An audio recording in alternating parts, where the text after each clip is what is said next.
Hey friends, hi, my name is Junaid और आपका बहुत बहुत स्वागत है फ्रंट पेज इंडिया पे। वैसे सबसे पहले मैं आज आपसे ना एक पहेली पूछना चाहता हूँ। ये बताइए कि हिंदुस्तान में कोरोना वायरस से तेजी से क्या फैल रहा है? आई गिव यू टाइम।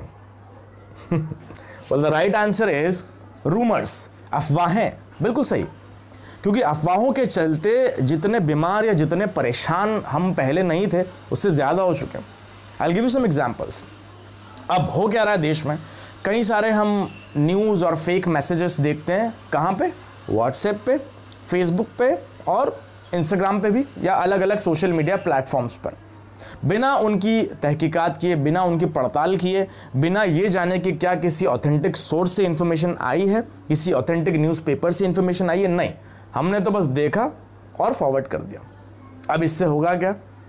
इससे होगा कि आप या मैं सलाखों के पीछे जा सकते हैं। बिल्कुल सही पकड़े आप, क्योंकि हिंदुस्तान में से कई सारे अरेस्ट हुए हैं जहां पे फेक न्यूज़ के चलते पुलिस वालों ने लोगों को अरेस्ट किया है। सबसे पहले मैं एक एग्जांपल देना चाहूँगा मिज़ोरम का। मिज़ोरम में 15 लोगों को अरेस्ट किया है। क्यों किया है? क्योंकि उन्होंने एक फेक सर्कुलर चला दिया था कि भाई लोकल्स को वो लोग बाहर से बुला रहे थे कि सब कुछ ठीक है, आप लोग घर पे आ सकते हो, काइंड ऑफ। तो ये एक फेक सर्कुलर था जिसका गवर्नमेंट की तरफ से कोई आदेश नहीं था, जिसकी वजह से उनके अरेस्ट हुए।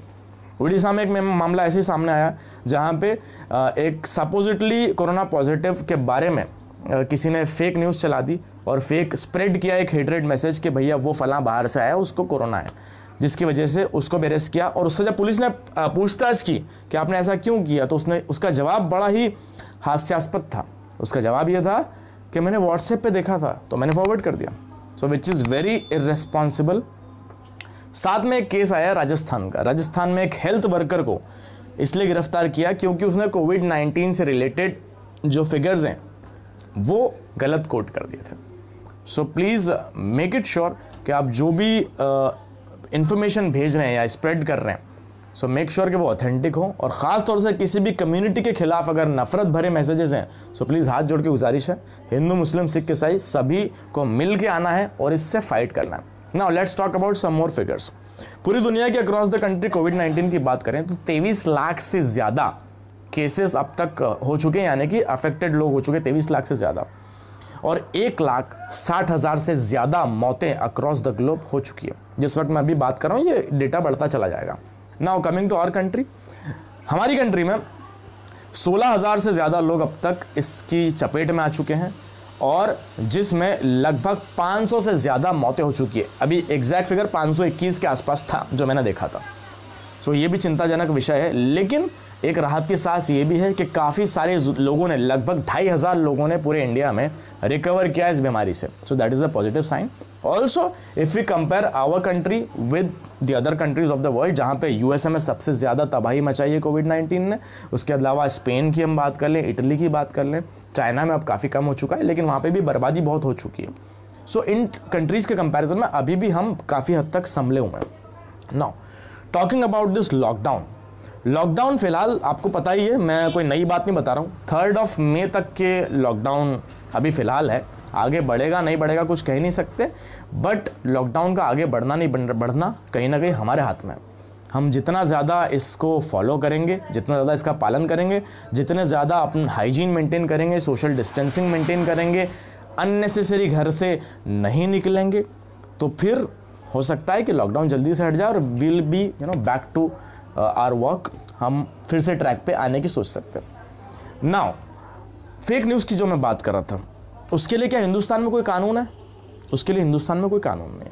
फिलहाल जो मुकदमे दर्ज हो रहे हैं वो 1897 का एपिडेमिक डिसीज़ एक्ट और जो बाकी जो धाराएं हैं, जो ऑलरेडी एग्जिस्टिंग धाराएं, उसके मुताबिक ही केसेस दर्ज कर रहे हैं और लोगों को जो भी है जेल में डाला जा रहा है, व्हाटएवर, अरेस्ट हो रहा है। 100+ अरेस्ट अभी तक हो चुके हैं। और इसमें एक और मुख्य कारण है, 2 कारण है। एक कारण खास ये है कि जनता की तो गलती है कि हम फेक न्यूज़ वगैरह फैला रहे हैं, लेकिन इसमें पुलिस की भी थोड़ी सी गलती है। वो ये है कि जनता को उठा के आपने अरेस्ट कर दिया, ठीक है, वहाँ तक वो कदम गलत नहीं है, सही है, लेकिन रूट कॉज तक पहुँचना भी ज़रूरी है कि इन्फॉर्मेशन का सोर्स क्या है, ओरिजिन क्या है, वहाँ तक पहुँचना भी ज़रूरी है। एक और चीज़ यहाँ पे सरकार पे भी सवाल उठाना पड़ेगा, वो ये है कि गवर्नमेंट को भी एक स्ट्रिक्ट या तो लॉ लेके आए या ऑर्डर लेके आए, कुछ ना कुछ लेके आना चाहिए जिससे ये हेट्रेड जो फैल रही है या जो फेक न्यूज़ जो चल रही है, जो रूमर्स चल रहे हैं, उन पर रोकथाम की जाए। तो that is very important. One last thing I would like to address, इन सब नेगेटिविटी के बीच में एक पॉजिटिव चीज़ भी है फेक न्यूज़ को लेकर, दैट इज़ कि Maharashtra is the only state across the country कि जहाँ पे एक ऑर्डर पास किया गया है महाराष्ट्र गवर्नमेंट ने कि कोई भी कोविड-19 से रिलेटेड आपको अगर इंफॉर्मेशन स्प्रेड करनी है तो it has to be approved by the government first and then only you can disseminate it. That is a very nice step taken by Maharashtra government. Thank you so much. And I wish कि बाकी जो state governments हैं वो भी इनसे कुछ सीखें और ऐसी जल्दी से जल्दी ऐसे ऑर्डर्स लेके आएँ ताकि एटलीस्ट फेक न्यूज़ और जो हेटरेट फैल रही समाज में उससे लोग बाज आएँ। और इंडिविजुअल लेवल पे as a good human being, as a good Indian also, we should also make sure कि हम कोई भी फेक न्यूज़ शेयर ना करें। साथ में कम्यूनल बिल्कुल भी ना हो, कम्यूनल हेटरेट तो बिल्कुल भी शेयर ना करें। So thank you so much for watching this video. Please do subscribe our channel जिसका नाम है front page India. Also Facebook पर हमारा पेज है फ्रंट पेज इंडिया 24 के नाम से। Thank you so much, take care, good bye.